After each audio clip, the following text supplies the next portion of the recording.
I have never been a person who's kept many close relationships.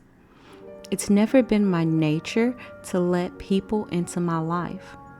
I've always taken stock in being an observer, getting to know people from a distance.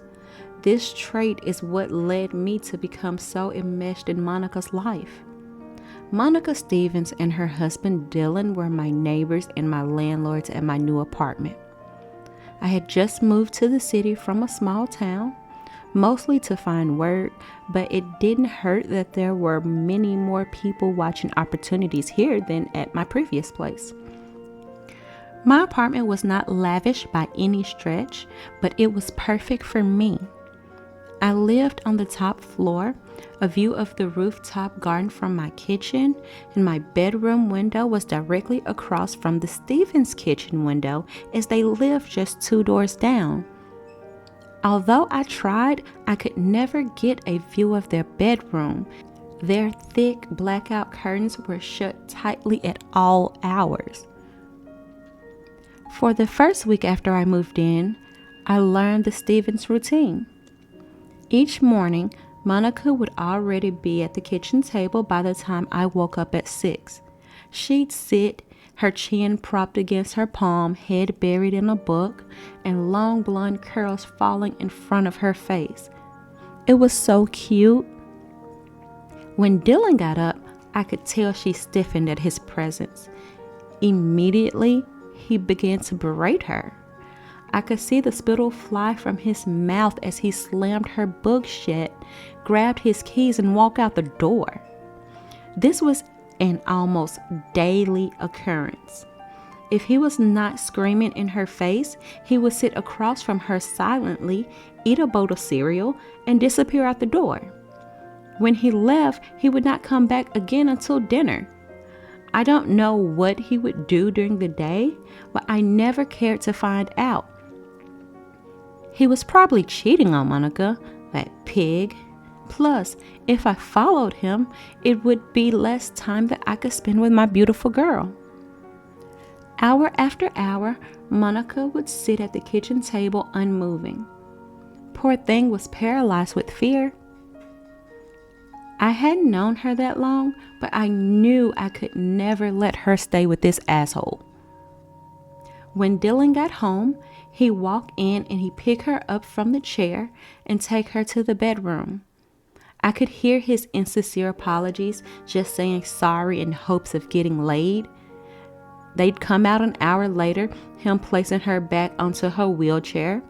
I'd watch Monica sit with her back to my window while her doting husband would cook dinner. He cooked in seemingly silence, not speaking to her or even acknowledging her presence. It baffled me how that troll could treat a woman of that caliber with such carelessness. Although I could never get a clear view of her face, I could tell she was beautiful and shy, and that he didn't love her like I did. He was so controlling.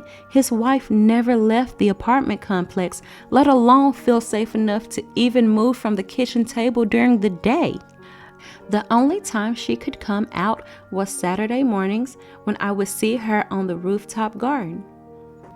I knew she wanted me to save her. After observing their routine for around 2 weeks at that point, I could pinpoint exactly when I could corner Dylan. The morning I planned to confront him, there was a change in the usual routine. While Dylan was in the middle of his screaming session, he struck the back of Monica's head. This sent her forehead slamming down onto the wooden kitchen table. Let me tell you, this set me off. The rest of the routine remained unchanged, as at 7 a.m. exactly, he would leave the apartment and head for the elevator. Following him, I left at 7:01 so I could catch the elevator right before it closed, wanting to seem nonchalant. I smiled when I walked into the elevator and introduced myself, stating that I was sorry for not formally introducing myself since moving in. I hadn't interacted directly with him when I signed the lease, just the property manager. He gave me the side eye, so I confidently stuck out my hand to shake his. He grabbed it finally, his tarnished silver wedding ring cold on my hand, and said, "Yeah, I'm the landlord, Dylan." I told him I'd noticed his wife's affinity for gardening and asked if she'd like some company next time. I know, a little early to get to the talking about Monica, but I couldn't stop thinking about her. I couldn't spend any more time exchanging pleasantries with this asshole either. That's when something strange happened. He turned to me and grabbed my forearm, squeezing so tight that it was painful. He shoved me forcibly against the elevator wall and said, "Listen, bitch, I know you've been stalking my wife. She wants you to leave her alone." The elevator door dinged and opened. He let go of my arm and walked straight out without another word, straight through the complex doors to his car and drove off. I stood there shocked. What the hell was that? But I had forgotten what I came for, and that is all that mattered. That whole "leave her alone" was such an obvious lie. It confirmed to me that she needed my help. Dylan was becoming more unhinged by the day, and this episode in the elevator was proof. I went straight back up to my apartment, already thinking of what I was going to do on Saturday morning when she got to that garden. It was already Friday evening by the time Dylan got back home from his daily escapades. I dreamed of her that night, about finally turning her around, seeing the gorgeous face that was no longer hiding from Dylan, professing my love, and running away together. We'd get a cottage so she could garden, but live near the city so we could people watch together. We'd both be so free and happy. Saturday morning came, and I woke up early to prepare my things. When Dylan woke up, he went immediately to find Monica in the kitchen. He lit into her first thing. It was too muffled to hear exactly what he was saying, but loud enough that I could hear through their closed window. I could see her distress. She couldn't even lift her head to defend herself. This poor, beaten-down woman was counting on me, but it wasn't too much longer now. Dylan forcibly grabbed her wheelchair and wheeled her out of the apartment, heading for the roof. I watched as he dumped her there, screaming a final time, saying, "You can just rot out here. I don't even care anymore." Dylan disgusted me. I wished I could just rush up there and take her away right then. However, I knew I had to wait for Dylan to depart if I wanted to avoid a confrontation. Half an hour later, I approached the elevator so that I could reach the rooftop garden. As the elevator rose, I took a deep breath. Was I going to do this? Confess my love to this married woman and propose that we run away from her abusive husband together? I guess so, because a moment later, I was stepping off the elevator and into a small hallway that ended with the final obstacle between me and my love. As I approached the door that led on top the roof, I felt the hot summer air begin to seep in. I turned the knob and stepped onto the bright roof. There she was, Monica. That silky blonde hair was instantly recognizable. It had fallen and covered her face slightly so that she couldn't quite see me approach. I walked over slowly as I didn't want to startle her, but my emotions took over. I grabbed her shoulder, spun her around, and closed my eyes right before I professed my love. But I got no response. I mean nothing. Not a "screw you," not a "I love you too," just silence. I opened my eyes, expecting to meet the eyes of a beautiful woman. Instead, I gagged. She had no eyes. They were gone. No eyebrows either. They were replaced with thick black stitches that held her eyelids together. Her eyes were completely sewn shut. My eyes traveled down her nose. She had a maggot hanging out of her right nostril, and it turned to crawl into her left one. She was a repulsing pale color with burst veins littering her skin. Then down to her mouth. It was sewn as well, and her lips were gone, ripped off her face. Her mouth was sewn into a line, no smile, no frown, completely straight and emotionless. Beyond that, her legs were completely gone. I was expecting her to have been intact. I mean, I knew she was in a wheelchair, but her legs looked like they had been sawed off. They were jaggedly rotting, not being cauterized or anything. I couldn't look anymore. I ran to the hallway leading back to the elevator, vomiting once I had got the door shut behind me. I ran to my apartment where I deadbolted the door behind me and sunk into fetal position, sobbing. I felt an indescribable loss, some anger and fear.